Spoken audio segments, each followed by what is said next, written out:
Let us differentiate this thing with respect to x. Now this looks weird because we're used to seeing things like this, 3x to the power of 3. How would you differentiate that? Well, the easy step would be to multiply 3 at the top and take 1 away from the top.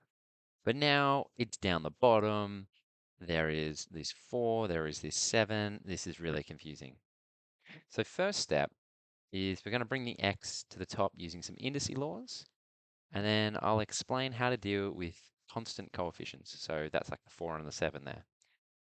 First step is we can bring variables across this fraction line up to the top of it. So if you have 3 down the bottom like that, that is the same as saying 3 minus 1. So punch it in your calculator. Get your calculator out right now. Punch in 1 divided by 3. That should give you 0.333 forever.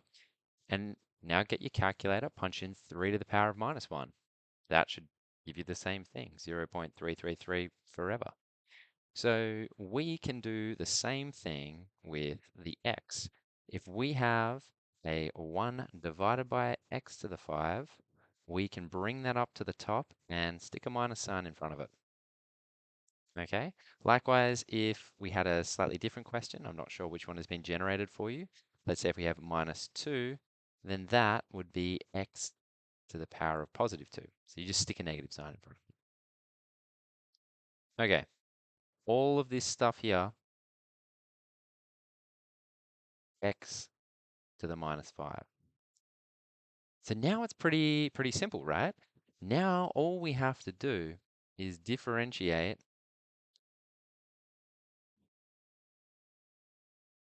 and we can do this many times before. So it's just the 4 and the 7 times by minus 5 times by x to the minus 5 minus 1. Okay, so if you want to get real fancy, you can decide to move the constants outside the front,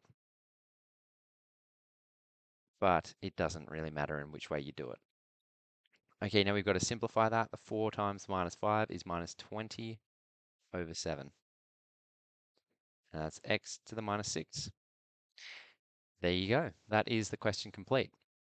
So when doing these, you've got to write down your solution. Look at the question that's generated, write down your solution. I want you to write it down, and then I want you to hit either the show solution or go back to the video. But by writing it down, you are going to memorize this so much more effectively.